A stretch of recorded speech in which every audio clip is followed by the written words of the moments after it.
नमस्कार दोस्तों, मैं आर्यन राजपूत स्वागत करता हूं आप सबका मेरे यूट्यूब चैनल पे। आज मैं हिमाचल हॉरर सीरीज का नेक्स्ट पार्ट आप सबके सामने लेके आया हूं।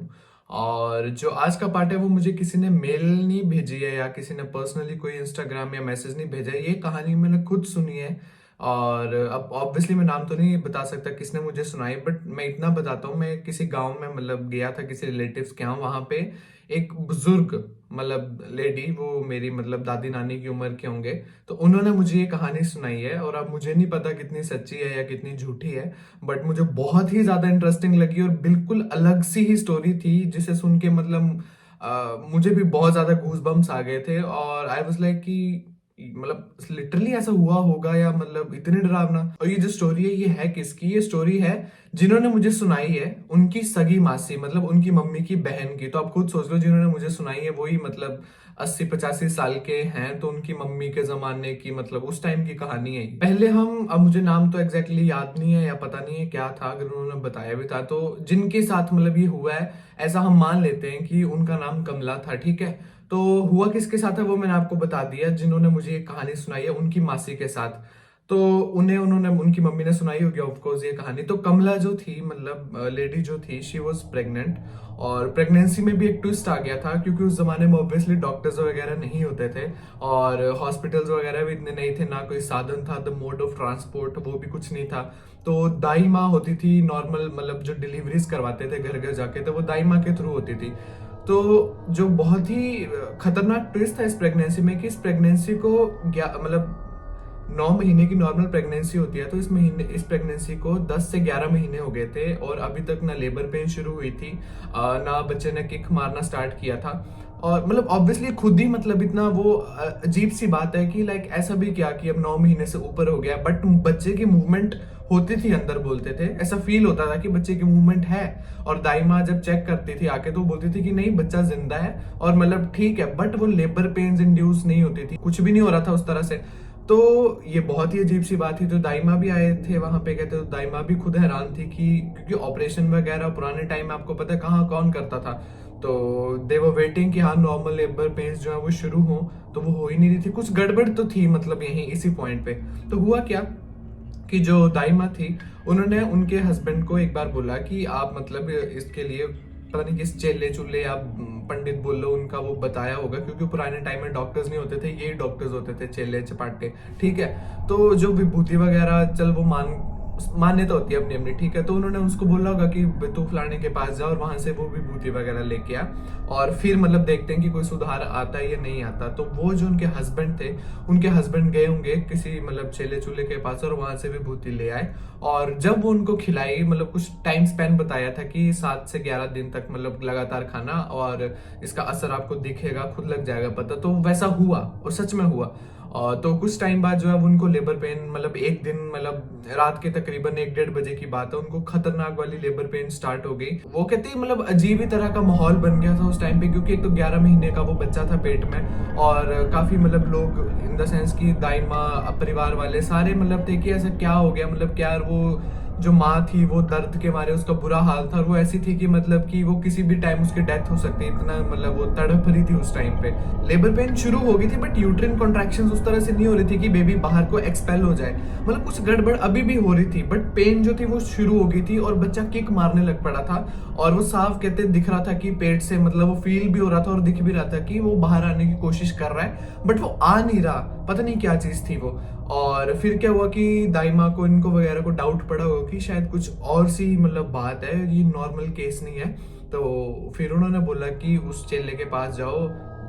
अब ये नहीं पता मेरे को कि वही चेला था कि दूसरा चेला था, मुझे इतना सुना बताया गया कि वो किसी चेले के पास गए, उन्होंने फिर भी विभूति वगैरह के लिए बोला और कहते फटाफट जा। और उस दिन की बात है जिस दिन रात के ये 1:30 बज रहा था।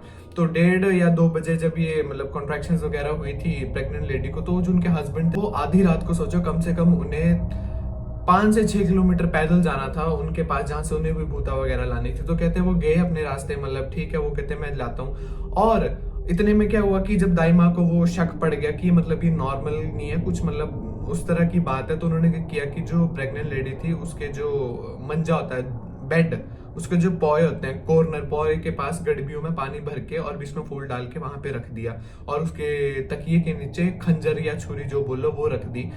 कहते जैसे वो ये किया, वो बहुत जोर से चिल्लाने लग पड़ी, जैसे पता नहीं क्या हो गया। इतने में मतलब वो जो उनके हस्बैंड थे वो निकल गए थे घर से, और वो कहते अब स्टोरी आएगी वो हस्बैंड के साथ, मतलब जो अलग सा सीन हुआ कुछ। अब हस्बैंड उनके गए, चलो जी विभूता लाने जा रहे, तो रास्ते में जब वो जा रहे थे तो एक पॉइंट ऐसा आया कि एक पत्थर था वहां पे, उन्हें मतलब नीचे दरिया था।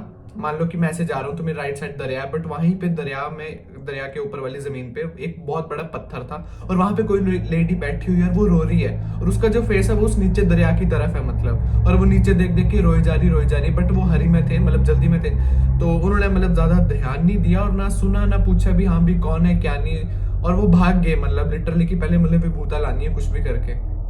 वो गए, ठीक है, वो भागे वहां से, और जैसे तैसे करके कुछ टाइम बाद वो चेले के पास पहुंचे होंगे, उनके पास, और उन्होंने सारी बात बताई, तो चेले को भी थोड़ा मतलब वो हो गया था कि ये मतलब नॉर्मल वो नहीं है, अब इनके पास तो वैसे भी सिद्धियां और वो होती हैं, तो इन्हें लग जाता है पता कि क्या बात है क्या नहीं, तो उन्होंने उस तरह की विभूति दी।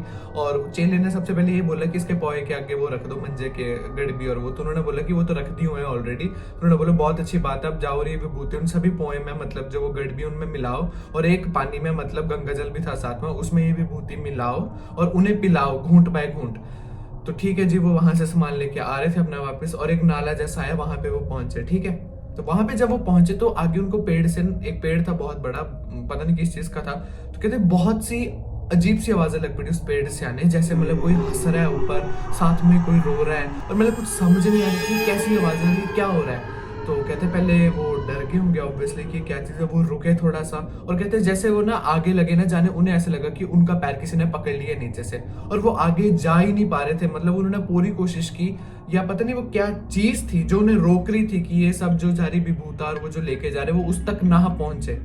कोई तो ऐसी चीज थी जो मतलब उन्हें रोक रही थी। कहते वो जैसे जैसे मतलब अपने पांव आगे रखने की कोशिश कर रहे थे, पीछे से कोई चीज उन्हें उतनी ही बुरी तरह से खींच रही थी। और कहते एक बार उन्होंने बहुत, मतलब एक होता ना, एक पॉइंट पे आके बंदा एक्सट्रीम लेवल का जोर लगा देता है कि नहीं भाई अब तो कुछ भी हो जाए, मैंने तो जाने ही आगे, तो कहते उन्होंने वो वाला मतलब पूरा जोर लगा दिया, और वो जो भी चीज थी उन्होंने इतनी बुरी तरह से उस जिनके हस्बैंड उनको पटक के पीछे फेंका, और उनके हाथ से जो वो विभूति वगैरह का वो जो पाउच जो भी था वो गिर गया।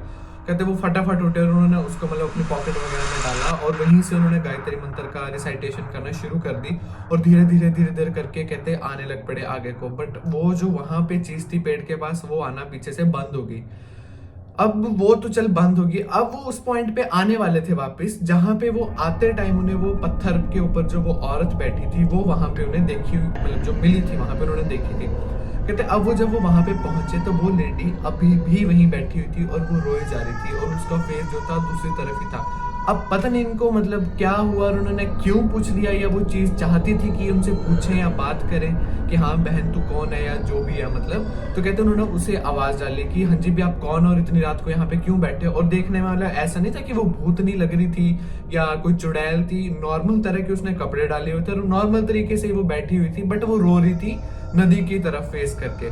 तो अब जो मेरे मन में इस टाइम डाउट आया वो ये था कि यार आप 1:30-2 बजे रात के जा रहे हो तो आपको क्या पड़ी हुई है, बट स्टिल मे बी वो थोड़ा क्या सोचा उन्होंने पूछ लिया कि हाँ जी भी आपको कहाँ जाना, आप क्यों रो रहे हो। तो कहते वो बस रोए जाए और दरिया की तरफ ऐसे इशारा करे जाए, मतलब नीचे नदी की तरफ, कि मतलब कुछ हुआ है या तो पता नहीं मतलब क्या चीज थी वो उन्हें भी नहीं पता। और कहते वो थोड़ा सा आगे गए, वो जो लेडी थी वो एकदम पीछे मुड़ गई, और कहते जैसे वो लेडी मुड़ी उसका जो फेस था वो पूरी तरह से फूला हुआ था, मतलब जैसे होता है ना कोई पानी में डूब के मर जाता है और उसकी डेड बॉडी कुछ टाइम बाद मिलती है, वो सारी फूल जाती है उसकी बॉडी पूरी, कहते वैसे थे। और पीछे से वो ऐसे थे कि बिल्कुल नॉर्मल, और कहते जैसे वो एकदम उसने मुंडी घुमाई पीछे को, वो पूरी मतलब ऐसे फूली हुई उसकी बॉडी, उसकी आंखें इतनी बड़ी बड़ी हो रखी हैं, उसके लिप्स, और ये कहते इतनी डरावनी, और वो इतनी जोर से चिल्लाई और उसने सीधे नीचे दरिया में वहां पे छलांग लगा दी।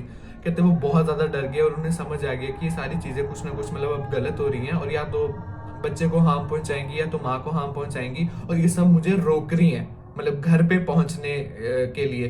तो कहते वो उन्होंने बोला कि वो जो रास्ता था, मतलब अब वहां से उन्हें जो घर का रास्ता था वो मान लो 10 मिनट का रास्ता था। कहते वो इतना डर गए, उनमें अचानक से पता नहीं क्या कौन सा एड्रेनलिन रश आया या क्या ताकत आई, वो 10 मिनट का रास्ता उन्होंने भाग के सिर्फ 4 या 5 मिनट में मतलब ऐसे कवर कर लिया। तो कहते जैसे वो घर पहुंचे तो उनकी बीवी की ऑलमोस्ट मतलब जिसको बोलते हैं ना नियर टू डेथ वाली हालत हो गई थी, क्योंकि पेन बहुत ज्यादा हो रही थी, और बच्चे का अभी तक मतलब कोई वो नहीं था नामो निशान डिलीवरी का। तो आते ही उन्होंने सबसे पहले जैसे उनको उपाय बताए थे वो गड़बी में वो घोल के फिर उन्हें पिलाना, कहते उनको पिलाना शुरू किया। और पेट में कहते अचानक से वो मूवमेंट्स वगैरह शुरू लग पड़ी होना। और थोड़ी देर बाद वो लेबर पेन्स दोबारा से खतरनाक वाले इंड्यूस हो गए। और दाई माँ ने देखा होगा तो दाई माँ ने कहा कि नहीं अब तुम जाओ बाहर, अब शायद बच्चा आ रहा है बाहर। तो ठीक है जी, वो आगे सारे बाहर, जो मेन लेडीज या जो दाई माँ थी वो अंदर ही थे। और कहते मतलब जिन्होंने मेरे को सुनाया तो उन्होंने बोला कि मतलब उनकी मम्मी ने सुनाया, तो कहते वो जो बाहर खड़े थे उस टाइम, जैसे बच्चा पैदा हुआ अंदर, तो पुराने घर तो कच्चे होते थे तो बाहर ही खड़े थे, अंदर बच्चा हो रहा था, मतलब वो एकदम से हंसने लग पड़ा। मतलब it was a devil laugh. जैसे बच्चा क्या होता है जब वो पैदा होता है तो बच्चा नॉर्मली रोता है, वो कहते वो बच्चा हंसा। और वो जो बच्चा था वो मतलब 11 महीने का था और उसका साइज भी मतलब अजीब सा ही था। और वो इस तरह का था कि वो आधा इंसान लग रहा था और आधा वो कुछ तरह का जानवर लग रहा था। और उसके जो दांत थे वो पूरे बाहर की तरफ निकले हुए थे। और जो उसकी आंखें थी वो पूरी नीली, मतलब इतनी खतरनाक नीली कि कोई भी बच्चा मतलब बंदा उसको देख के डर जाए। वो हंसा और कहते और अचानक से हंसा और दाई माँ समझ गई कि मतलब ये कुछ गड़बड़ थी प्रेगनेंसी में, तो मतलब कुछ ओपरा टाइप का ये कुछ किया है किसी ने, या कुछ तो मतलब दूसरी ताकत है, या ये नॉर्मल बच्चा नहीं है। और कहते वो हंसने लग पड़ा। और जब उसको मतलब उठाने लगे, मतलब कि होता है ना कि बच्चे को माँ के पास देते हैं, इतना भारी हो गया वो, इतना भारी हो गया कि वो मतलब उठाया नहीं गया किसी से, पता नहीं वो क्या चीज थी। और कहते हैं फिर वो दाई माँ ने पता नहीं क्या मंत्र उनको पता था, उन्होंने क्या किया। और बच्चा ने कहते लास्ट बार इतनी जोर से चीख मारी और उसकी सारी आइज ब्लैक हो गई और वो बच्चा वहीं पे मतलब मर गया। तो ऑल दो मतलब ये सब लोग वहां पे देख रहे थे, या तो एक दो बंदे ने देखा हो तो चल पे पता हो कि ठीक है, बट ये बहुत सारे लोगों ने देखा था उस टाइम जो ये हुआ था। मतलब जो अंदर थे जो बाहर खड़े के सबको पता था कि ये बात हो रही है। ठीक है जी, अब बच्चे की डेथ हो गई जो भी था। तो अब बात आई कि उसका जब वो करना था अंतिम संस्कार। अब अंतिम संस्कार की बारी में क्या हुआ कि नेक्स्ट डे होना था ऑब्वियसली वो तो वो कहते हैं जब अब नए बच्चे को क्या करते हैं वो उनको लकड़ी वगैरह में ऐसे नहीं जलाते, उनको दबाया जाता है मोस्टली। तो उन उसके लिए जो वो ज़मीन में खोदते हैं खड्डा वगैरह वो कर दिया प्रॉपर तरीके से। और वो बच्चे को जब कहते उठाने लगे, उसके फाइनल राइट्स मतलब जो भी किया होगा थोड़ा बहुत उसको उठाने लगे, वो इतना भारी हो गया, वो इतना भारी हो गया कि मतलब वो 10 बंदों से भी नहीं उठाया जा रहा था। वो क्या चीज़ थी, अब क्या चीज थी, कुछ लोग उसको बोलते कहते कि वो बताड़ू था। बताड़ू क्या होता है, मैंने आपको पता नहीं पुरानी अपनी हॉरर सीरीज में बताया कि नहीं, बताड़ू भी एक तरह का मतलब ये एंटिटी और घोस्ट होता है, मतलब जिसके पास कुछ पावर्स होती है अपने आप को बदल लेने की, या अपना वो भेस बदल सकता है, वो किसी के भी रूप में आके आपसे बात कर सकता है, या वो नटखट होता है एक तरह से, वो खतरनाक भी होता है एक तरह से। तो मतलब ये एक घोस्ट या डेमन बोल लो एक तरह का होता है बताड़ो, जो मतलब यहाँ पहाड़ों पहाड़ों में बड़ा कॉमन होता है और अक्सर लोगों को टकरता रहता है इधर उधर। तो कई लोग बोलते हैं कि ये बतालू था, कोई बोलते हैं कि कुछ था। तो ठीक है, जिसको अब दबाने की बारी है तो जैसे मैंने बताया वो किसी से तो उठाया नहीं जा रहा था, मतलब वो इतना भारी हो गया था। फिर भी कहते पंडित वगैरह एक दो जो भी थे, कुल पुरोहित जो भी उस टाइम में होते थे वो आए, उन्होंने पता नहीं कहते सरसों ली, वो क्या होती हैं वो लोहे की कीलें ली और बड़ा कुछ मतलब सामान तंत्र तंत्र का, उससे कहते कर करके पता नहीं मतलब बहुत ही मुश्किल से उसको घसीट के नीचे लाया गया जहां तक उसको मतलब वो दबाना था। और जब उसको दबाया अंदर तो पता नहीं कितनी तरह की मेखें धागे कीलें क्या क्या वहां पे गाड़ी, और तब जाके कहते ये सब शांत हुआ। और जो लेडी थी तो वो उस दिन मतलब वो बेहोश हो गई थी, मतलब जब ये सब हो रही थी क्रिया, तो वो उसको होश ही नहीं आई, मतलब रात तक वो पूरी मतलब उस दिन बेसुधी पड़ी थी। और जब ये सारी क्रिमेशन वगैरह होगी सब कुछ हो गया, तो जब अगले दिन लेडी को मतलब होश आई सुबह, तो बताया कि मुझको रात को एक सपना आया जिसमें कि एक औरत थी जो बिल्कुल मतलब मेरे मुंह के आगे इतना डरावना फेस लेके मतलब मेरे मुंह के आगे आके बोल रही थी कि जहां मैंने अपने बच्चे को दबाया हुआ था तूने वहां पे कैसे थूका, तेरी हिम्मत कैसे हुई वहां पे थूकने की, अब मेरा बच्चा तेरी कोख में जन्म रहा था और तूने इसको भी मार दिया, मैं तेरा कुछ नहीं छोड़ूंगी।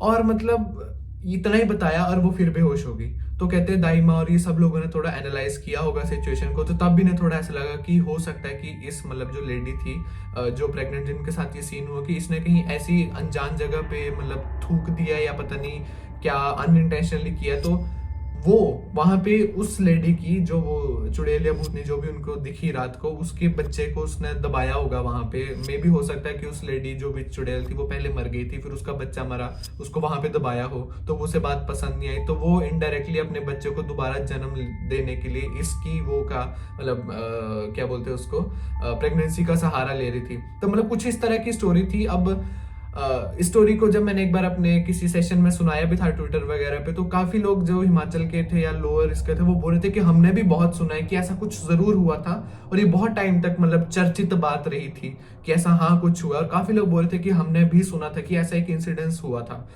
तो ये कहानी थी, और बाद में मतलब ऐसा मतलब वो ठीक हो गए थे उसके बाद, ऐसा कुछ नहीं है, नॉर्मल उन्होंने उपाय वगैरह किए जो भी थे, क्या कहते हैं, पूजा पाठ एंड ऑल जो भी उनको बताया होगा, तो उन्होंने वो किया, और उसके बाद मतलब ठीक हो गए थे। और जो उनकी नेक्स्ट प्रेगनेंसी में थे उनके सक्सेसफुल डिलीवरीज, 2 बेटे और 1 लड़की हुई थी, तो वो सब नॉर्मल और सब ठीक था। बट वो जो पहला इंसिडेंस था दैट वाज वेरी मतलब जिसको बोलते हैं ना डेंजरस। और तो मतलब इनडायरेक्टली उन्होंने मेरे को यही बोला, जो वो बुजुर्ग थे उन्होंने मेरे को ये बोला कि बच्चा ताई गलांदे भी कुछ भी पखली जगह जाना था ना, तू अगना ना मूतना ना थूकना। It may sound funny to you, but इसका मतलब है कि कभी भी आप किसी भी बेगानी बेगानी इन द सेंस कि अनजान रास्तों में, बंजर इलाकों में चले जाओ, जैसे होता है ना कई बार हम ट्रैवल करें तो गाड़ी रोक ली कि चलो यार टॉयलेट कर लेते साइड में, तो उन्होंने मेरे को पहाड़ी में ही बोला कि ना कुछ अगना ना मूतना ना थूकना, मतलब ना कहीं पे आप पॉटी करो, ना कहीं पे आप सुसु करो, और ना ही कहीं पे आप थूको अनजान जगह पे, बिकॉज यू नेवर नो कि कहाँ पे क्या है, कैसी जगह है वो, तो इस चीज से थोड़ा परहेज करना चाहिए। तो मतलब ये इस तरह की स्टोरी थी जो मुझे सुनाई गई थी, और ये आज नहीं सुनाई, मैंने कम से कम 1-2 साल पहले सुनी थी, और मुझे अचानक से याद आया कि हाँ ये भी स्टोरी है, तो मैंने कल दोबारा फोन किया था उनके घर, तो मैंने दोबारा से एक बार सुनी उनसे, तब ताकि मैं एक बार फ्रेश रिफ्रेश होके मतलब आपको सुनाऊं दोबारा से। तो ऐसी ऐसी कहानी थी, और ये मुझे बहुत ही बिल्कुल ही अलग तरह की यूनिक और इंटरेस्टिंग कहानी लगी थी, तो मैंने सोचा आप लोगों के साथ शेयर करूंगा। और अब मुझे भी नहीं पता कि यार ये कितनी सच है कितनी नहीं, बट काफी लोग बोलते हैं कि उन्होंने इसके बारे में सुना था, और ये काफी मतलब जिसको बोलते हैं ना टॉक ऑफ द टाउन था उस टाइम पे, कि ऐसा ऐसा हुआ और पता नहीं क्या ही चीज थी और वो क्या था। बट ठीक है, ये कहानी मेरे को इंटरेस्टिंग लगी थी तो मैंने आप लोगों के साथ शेयर कर दी। बाकी आप लोग मुझे भेजते रहो कहानियां, काफी लोगों के मेल्स आई हैं, बट यार आप लोगों से एक रिक्वेस्ट है, देखो कुछ लोग मेरे को बोल रहे थे पिछली बार कमेंट में एक दो कि आप लंबी लंबी कहानियां सुनाया करो, 15-20 मिनट की, 21 मिनट की। तो मैं उनको ऐसा बोलना चाहता हूँ कि यार मैं अपनी तरफ से कुछ बना के मैं स्टोरीज नहीं सुना सकता आपको, तो वो तो फेक और मैं ही फ्रॉड कर रहा हूँ आप लोगों के साथ। तो मैं क्या, मेरा मन करे मैं तो पता नहीं कितनी लंबी कहानी खुद बना दो, तो उसका तो फायदा क्या ना। मैं सुनाता हूँ आपको कहानियां जो लोग मुझे भेजते हैं, उनके पर्सनल एक्सपीरियंसेस। तो अब लोग ही मुझे छोटी छोटी कहानियां भेजते हैं, 5-5 6-6 लाइनें लिख के, मतलब तो वो मैं कैसे उसको लंबा करूं 20-25 मिनट। या तो किसी के पास ऐसी स्टोरीज हैं जो सच में बहुत लंबी हैं, या 15-20 मिनट लग जाएंगे मुझे सुनाने में, तब तो मैं आपको वो कहानियां सुनाऊंगा। मुझे अब आज ही मैं मेल चेक कर रहा था सुबह, तो उनमें मतलब कुछ लोगों ने सिर्फ 5-5 6-6 मिनट की वो 6-6 मिनट नहीं, सॉरी, 5-5 6-6 लाइनों की स्टोरीज भेजी है मेल में। तो मैं उनको बोलना चाहता हूँ कि मतलब ऐसी स्टोरीज में कैसे सुनाओ, आप खुद बताओ कि 5-6 लाइनों की स्टोरी में 2 मिनट में बोल के मतलब खत्म हो जाएगी, 2 मिनट भी नहीं लगेंगे। और कुछ स्टोरीज रेपिटेटिव हैं, आप मुझे ऐसी स्टोरीज ना भेजा करें। जैसे मैंने फर्स्ट और सेकंड स्टोरी में एक मास्क की स्टोरी है कि आगे गए तो पीछे से आवाज आई कि हाँ ये मास्क का टुकड़ा मुझे दे दे। तो ऐसी भी स्टोरीज रेपिटेटिव सी भेजते रहते हैं जैसे काफी लोग, तो फिर वो मेरे से गुस्सा भी हो जाते हैं कि आपने सुनाई नहीं मेरी कहानी। तो मेरा ये होता है कि यार इस तरह की कहानी मैं ऑलरेडी सुना चुका हूँ पहले, तो उस तरह की मैं दोबारा थोड़ा सुनाऊंगा, तो आपको पता ही है कि हाँ भी अब आगे क्या होने वाला है। तो मैं इसलिए बार बार बोलता हूँ कि अगर आपके पास कुछ अलग सी कहानियां हैं, इंटरेस्टिंग हैं, तब मुझे भेजा करो। और बस यही है, ईमेल आईडी आपकी स्क्रीन पे है। और अगर नहीं लग रहा है पता कि कैसी कहानियां भेजने, तो आप मेरी सारी हॉरर स्टोरीज आपने सुनी ही होंगी पुरानी प्लेलिस्ट, उसमें देखो कि आपकी जिस तरह की आपकी कहानी, ऐसी कोई कहानी सुनाई तो नहीं है पहले, मतलब किसी ने भेजी तो नहीं है, फिर वो क्योंकि रेपिटेटिव हो जाती है वो कहानियां, फिर लोग भी ऐसे बोलते हैं कि अरे सुनी तो थी पहले, ये तो वही है, बस इसमें ये एडिशन है, इसमें ये फर्क है, ये एक ही जैसी कहानी है। तो इसलिए मैं वो सेम सेम कहानी तो नहीं सुना सकता। तो आई होप आपको आज की स्टोरी अच्छी लगी होगी, मेरे को तो बड़ी खतरनाक लगी, सीधी सी बात है। जल्दी हाजिर होऊंगा नेक्स्ट हॉरर स्टोरी के साथ। Take care, bye bye.